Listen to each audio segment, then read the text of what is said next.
आइए आज हम लोग चुनाव कानून या इसे इंग्लिश में कहें इलेक्शन लॉज के बारे में थोड़ी चर्चा करें कि चुनाव से संबंधित कानूनों के बारे में थोड़ी चर्चा कर लें। ये शुरू करने के पहले सबसे जो ज़रूरी बात है वो ये है कि हम आर्टिकल 81, आर्टिकल 170 और 171 को थोड़ा सा रिकॉल कर लें। संविधान का अनुच्छेद 81 आर्टिकल 81 जो लोकसभा के संरचना की बात करता है, कंपोजिशन ऑफ लोकसभा की बात करता है। आर्टिकल 81 ये कंपोजिशन ऑफ लोकसभा की बात करता है, ठीक। इसके मुताबिक ये कहता है, इसमें एक जो प्रोविजन है कि द हाउस ऑफ पीपल यानी Lok Sabha consist of not more than 530 members directly elected from the territorial constituency of states, यानी 530 से ज़्यादा, यानी ये मैक्सिमम की बात करता है कि the house of the people consist of not more than 530 members directly elected from territorial constituency of states, ठीक। ये 530 मैक्सिमम स्ट्रेंथ बताता है। इसी तरीके से इसमें दूसरा प्रोविजन है जो ये बताता है कि यूटीज के लिए वो ये कहता है कि not more then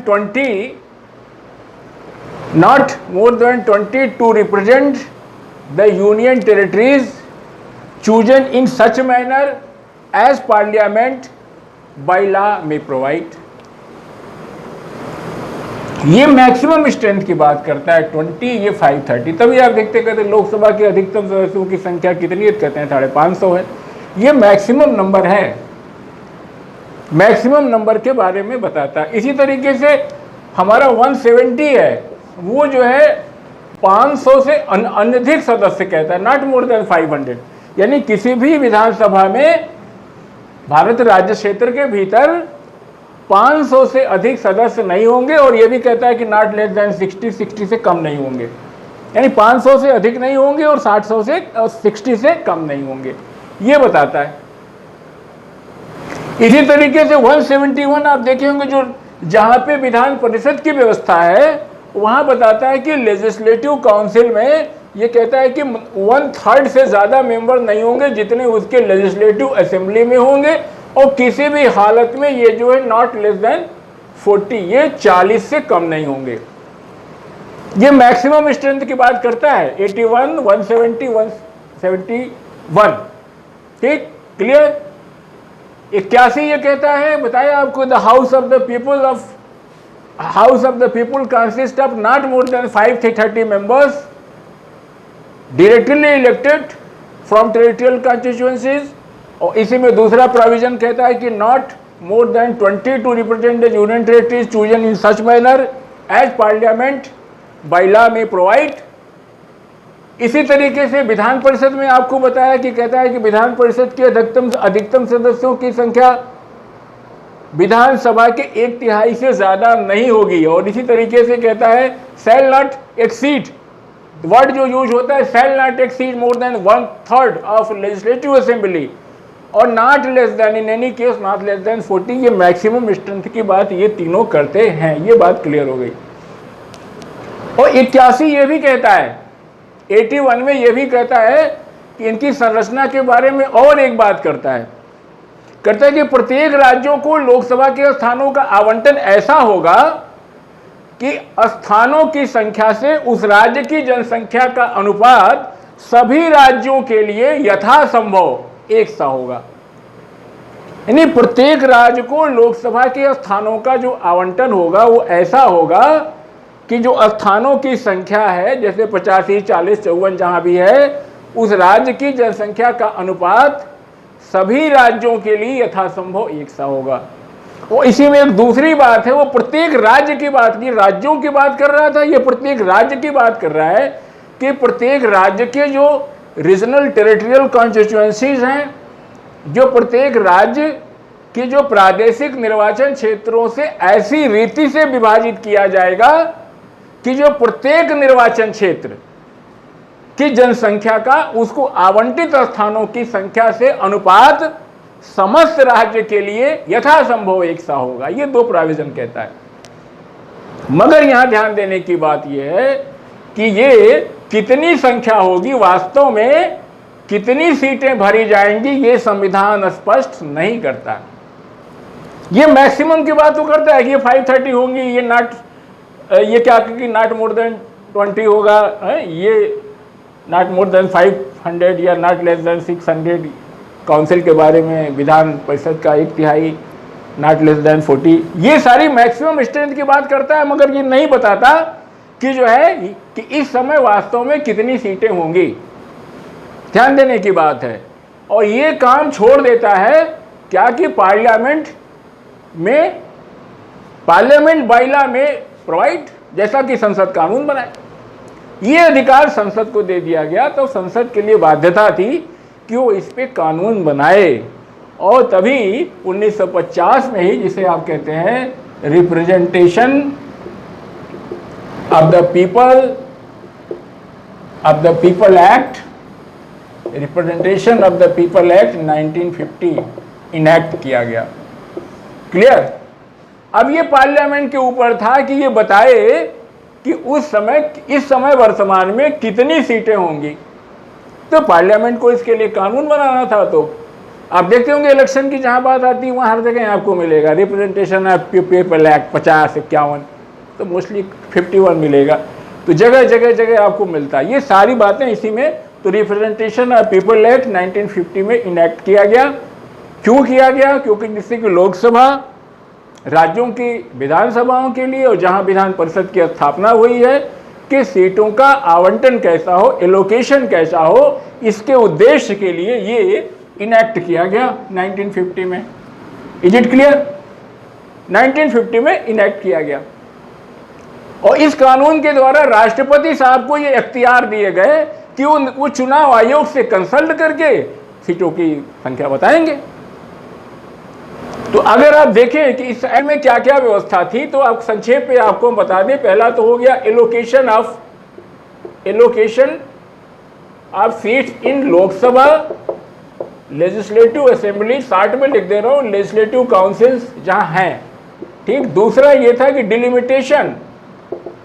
delimitation of PCs, parliamentary constituencies, assembly constituencies, और आपकी जो है क्या कहते हैं कि ये काउंसिल कॉन्स्टिट्यूंसीज जहां पे है, काउंसिल कॉन्स्टिट्यूंसीज के लिए डिलिमिटेशन।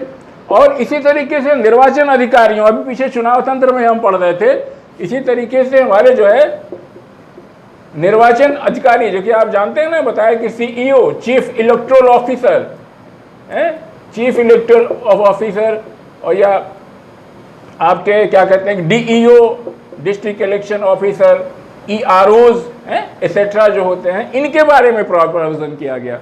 इसी तरीके से इसमें ये कवर करता है कि पार्लियामेंट और असेंबलीज के और काउंसिल के चुनाव में जो हमारे इलेक्टोरल रोल्स होंगे उसके बारे में भी ये रिप्रेजेंटेशन एक्ट 1950 बताता है। पांचवा ये बताता है कि राज्यसभा में यूनियन टेरिटरीज का रिप्रेजेंटेशन कैसा होगा, उनका प्रतिनिधित्व कैसा होगा, ये भी बताता है। ठीक है। राज्यसभा में यूनियन टेरिटरी का प्रतिनिधियों, इसके बारे में जो सीट निर्धारण की प्रक्रिया है सीटों को भरे जाने की, ये भी हमारा जो है representation of the people act 1950 बताता है। छठा इसमें जरूरी बात है कि local authority for the purpose of election. पढ़ते हैं लेजिस्लेटिव काउंसिल में स्थानीय प्राधिकारियों की बात, तो जो लोकल अथॉरिटी क्या होगी for the purpose of election of the state legislative council, and last but not the list the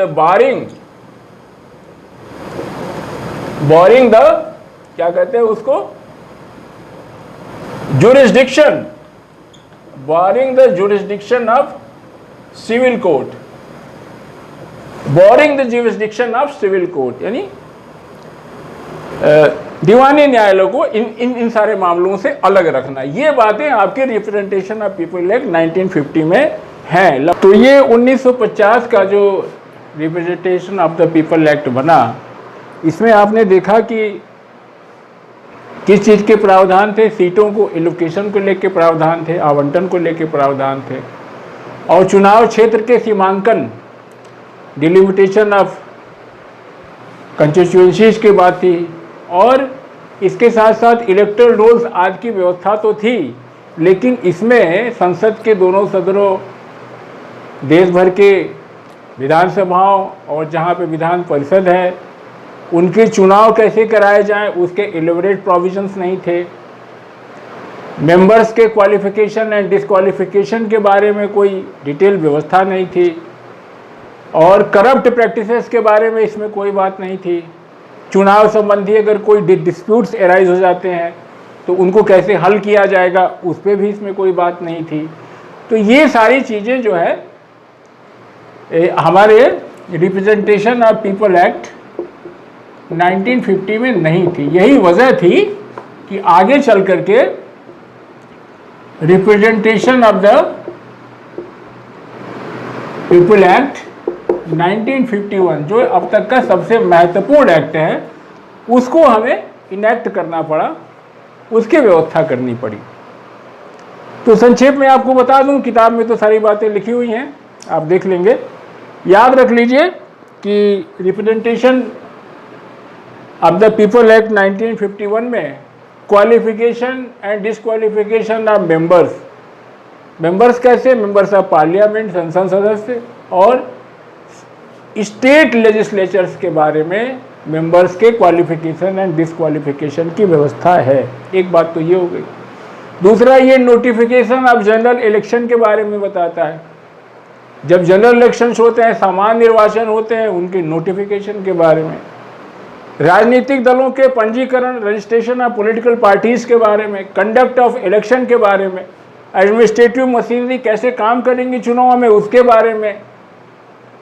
अब आप जानते हैं कि कुछ कैंडिडेट्स जो रिकॉग्नाइज्ड पॉलिटिकल पार्टीज के होते हैं, उनको कुछ सर्टेन मटेरियल्स फ्री सप्लाई की जाती है। तो free supply of certain materials to candidate of recognised political parties, इसकी इसमें व्यवस्था है। Corrupt practices and electoral offences कोई होते हैं, उसको कैसे डील किया जाए, उसको हमारा representation of people act 1951 govern करता है। इसी तरीके से हमारा रूल ऑफ इलेक्शन या कहिए पावर ऑफ इलेक्शन कमीशन है, इन क्या कहते हैं उसको, connection with inquiries as to disqualification of members के डिस्क्वालिफिकेशन के बारे में इंक्वायरी कैसे करेगा इलेक्शन कमीशन, उसके अधिकार क्या होंगे, उसके बारे में इसमें डिटेल है। बाई इलेक्शंस कैसे होंगे, और कोई सीट अगर वैकेंट हो जाती है तो उसकी चुनाव कराने की टाइम लिमिट क्या है। तो by election and time limit for filling vacancies, ये इसमें व्यवस्था है। मिसलेनियस अदर प्रोविजंस हैं रिलेटिंग इलेक्शंस, ये 1951 गवर्न करता है। और यहाँ ये भी कि barring the jurisdiction of civil court, यानी दीवानी न्यायालय को इन मामलों में हस्तक्षेप करने से न्याय क्षेत्र से मना करता है। ये इतनी बातें मुख्यतः मैंने बता दी। Mainly broadly speaking it deals, summary कर दूँ, qualification and disqualification of members of parliament and state legislature, notification of general elections, registration of political parties, conduct of election and administrative machineries for conducting election, free supply of certain materials to for certain candidates of recognized political parties, ठीक है, corrupt practices and electoral offences। और आपका ये क्या कहा कि power of election commission in connection with inquiries as to क्या कहते हैं उसको कि disqualification of members, by elections कैसे होंगे, and the time limit for filling vacancies in state legislature और पार्लियामेंट एज द कंडीशन में बी miscellaneous other provisions and barring the jurisdiction of supreme court, barring the jurisdiction of civil court, barring the jurisdiction of civil court. ये कुछ महत्वपूर्ण बातें। और अगर आप देखें कि तो कहेंगे कि द कंडक्ट ऑफ इलेक्शन के लिए, चुनाव कराने के लिए कौन कौन सी बातें हैं, तो चुनाव कराने के लिए निम्न बातें इसमें शामिल हैं। जैसे मेनली क्या होता है, आपका नॉमिनेशन होता है चुनाव के समय। चुनाव कराने के लिए जो बातें हैं उसमें महत्वपूर्ण बातें शामिल हैं, जैसे आपका नॉमिनेशन हो गया। दूसरा होता है कि कैंडिडेट और उनके जो क्या कहते हैं कि पॉलिटिकल एजेंट्स हैं, होते हैं ना पॉलिटिकल एजेंट्स, बूथ एजेंट और इलेक्शन एजेंट अपॉइंट किए जाते हैं, वो इलेक्शन एजेंट्स हैं, यानी बूथ एजेंट्स और इलेक्शन एजेंट्स हैं। और जनरल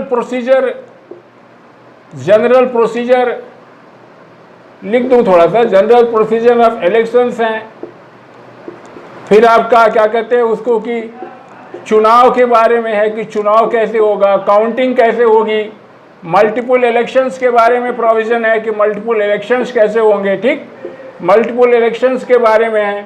और जो परिणामों के प्रकाशन के बारे में, पब्लिकेशन ऑफ रिजल्ट के बारे में, 60 में लिख दे रहा हूँ, पब्लिकेशन ऑफ रिजल्ट्स के बारे में, सब आपकी किताब में, बस खाली ऐसे ही फॉर योर काइंड इन्फॉर्मेशन है, ठीक है। पब्लिकेशन ऑफ रिजल्ट्स के बारे में।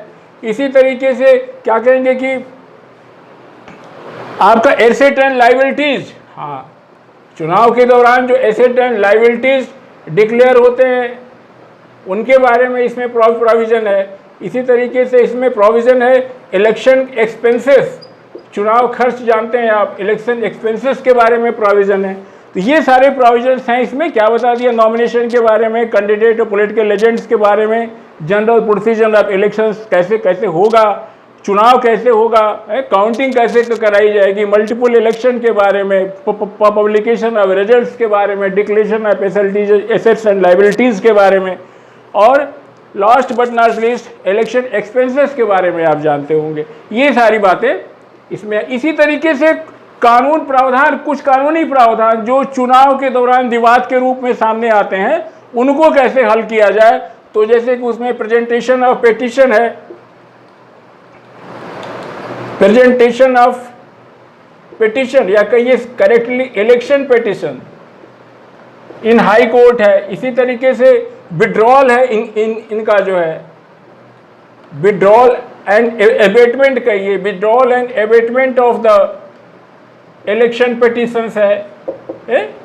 इसी तरीके से कोर्ट में अपील है। और ये ट्रायल ऑफ इलेक्शन पेटिशंस, यानी इलेक्शन पेटिशन का जो है ट्रायल कैसे होगा, इसके बारे में भी डिटेल है।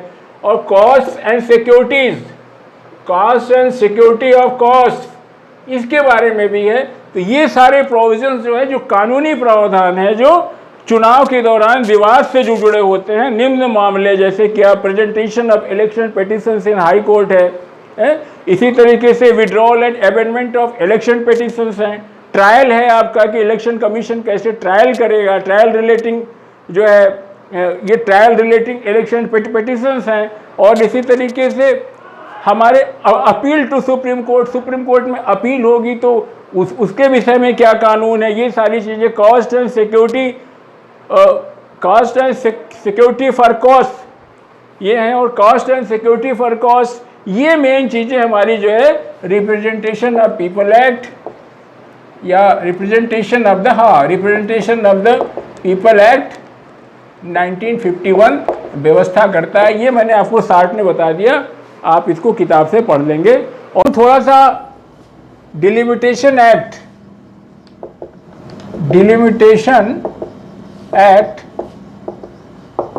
2002, जिसे हम कहेंगे परिसीमन एक्ट, परिसीमन अधिनियम 2002, उसके बारे में संक्षेप में चर्चा कर लें। हमको मालूम है कि हमारी जो टेरिटोरियल कॉन्स्टिट्यूएंसीज हैं, पार्लियामेंट्री कॉन्स्टिट्यूएंसीज हो, असेंबली कॉन्स्टिट्यूएंसीज हो, उनका डिलिमिटेशन जो है पॉपुलेशन 1971 के सेंसस के आधार पे किया गया है। लेकिन ये देखा गया कि एक प्रांत से दूसरे प्रांत में पॉपुलेशन ग्रोथ के कारण, स्थानांतरण के कारण जो कॉन्स्टिट्यूएंसीज हैं उनमें उनकी जनसंख्या में काफ़ी बदलाव हो गया है। एक राज्य में ही आप देखेंगे तो जहाँ पे रोजगार के साधन अच्छे हैं, शिक्षा स्वास्थ्य का जहाँ इंफ्रास्ट्रक्चर का डेवलपमेंट है, वहाँ पॉपुलेशन माइग्रेट की है ग्रामीण क्षेत्र से अर्बन की ओर। तो हमारी जो कॉन्स्टिट्यूएंसीज हैं उनमें जो पॉपुलेशन का अनुपात था वो काफ़ी गड़बड़ा गया है। इन्हीं चीज़ों को देख करके ये सोचा गया कि एक डिलिमिटेशन एक्ट बनाया जाए, फिर से जो है डिलिमिटेशन किया जाए, उसी की व्यवस्था ये डिलिमिटेशन एक्ट करता है। इसको शुरू करने के पहले ये जान लें कि आर्टिकल 82 ऑफ आवर कॉन्स्टिट्यूशन का आर्टिकल 82 और 170 आर्टिकल, दो अनुच्छेद हैं। 82 and 170 provides for readjustment and division of each states into the territorial constituencies, parliamentary constituencies, assembly constituencies on the basis of 2001 census by such authority and by such manner as parliament may determine. Further, इसी तरीके से similarly article 330 and 332, कहने का मतलब कि 330 और 332 provide for refixing the number of seats reserved for एससीज and STs in Lok Sabha, state assemblies and state assemblies of the state on the basis of 2001 census. ठीक, ये बात है। तो द डिलिमिटेशन एक्ट ये जो बना 2002 वाज इनेक्टेड टू सेटअप, एक डिलिमिटेशन कमीशन के लिए सेटअप करने के लिए, for the purpose of effecting delimitation on the basis of 2001 census. 2001 census के आधार पे डिलिमिटेशन करने के लिए एक डिलिमिटेशन कमीशन बना। ठीक, ये commission also, this commission would also be refix, this commission would also refix the number of seats for scheduled caste and scheduled tribes in Lok Sabha and state assemblies on the basis of 2001 census। यही इसका मतलब था। But one thing we should note that without affecting total number of seats on basis of what was allotted on 1971 census। यानी कहने का मतलब जो total number of seats हैं लोकसभा की या राज्य विधानसभाओं की, उसमें छेड़छाड़ नहीं होगा, वो 1971 के आधार पे ही रहेंगी। बट उनको क्या करना है, उनकी डिलिमिटेशन को फिक्स करना है 2001 के सेंसस के आधार पे, क्योंकि पॉपुलेशन काफ़ी इधर उधर घटी बढ़ी है, तो फिर से उनका जो है रीएडजस्टमेंट करने के लिए यही डिलिमिटेशन एक्ट 2002 का पर्पस था। तो ये बात हो गई। और अगर हम देखें चैप्टर में कुछ ऐसे इलेक्शन रूल्स की बात हो रही थी, तो कुछ ऐसे एक्ट्स हैं, कुछ एक्ट आप पीछे पढ़ चुके हैं, हम आपको खाली याद दिला दें। एक एक्ट आपने पढ़ा होगा, पार्लियामेंट है, ये था prevention and disqualification act. And disqualification act वही है जो आप पढ़ते हैं कि कुछ ऐसे पद जो है संसद सदस्यों के चुनाव के समय लाभ का पद नहीं माने जाएंगे। अगर वो इन पदों पे रहते हैं तो उन्हें इस आधार पे डिस्क्वालीफाई नहीं माना जाएगा कि वो ये लाभ का पद धारण करते थे। तो एक तो ये आपने पीछे पढ़ा। दूसरा, आप बार बार सुनते होंगे SC and ST order, SC and ST order amendment act, ये 1976 का है। इसमें आप जानते हैं कि कुछ SC एंड ST को इंक्लूड कर लेना, कुछ को एक्सक्लूड कर लेना, इससे कि इनका जो है इनका रीएडजस्टमेंट करना, ये भी आप जानते हैं। तीसरा है, सुनते होंगे आप, government of union territories act है, ये 1963 का। ये मेन कुछ एक्ट हैं जो हमें याद आ रहे हैं। और रूल्स के बारे में, इलेक्शन रूल्स में पहला तो इम्पोर्टेंट रूल आपका ये है कि रजिस्ट्रेशन ऑफ इलेक्टोरल रूल्स, मतदाताओं के पंजीकरण के लिए नियम बना हुआ है। ये क्या है, ये कब बना था, ये जब आप देखते होंगे मतदाता सूची का प्रकाशन होता है तो बहुत मिलेगा। 1960 में बना था। ये preparation and publication of electoral rolls की व्यवस्था करता है। ये 1960 का है, सन एग्जाम में आ सकता है, आप याद रखिएगा। दूसरा है ये आपका कंडक्ट ऑफ इलेक्शन रूल्स, ये 1961 का है। ये कंडक्ट ऑफ इलेक्शन रूल्स है, 1961 में बना था। ये फ्री एंड फेयर इलेक्शन कराने के लिए चुनाव आयोग का एक हथियार है। इसी तरीके से आप जानते हैं कि member of Lok Sabha disqualification on ground of क्या, डिफेक्शन, डिफेक्शन के ग्राउंड पे मेंबर ऑफ लोकसभा का डिस्क्वालिफिकेशन ये 1985 में बना था।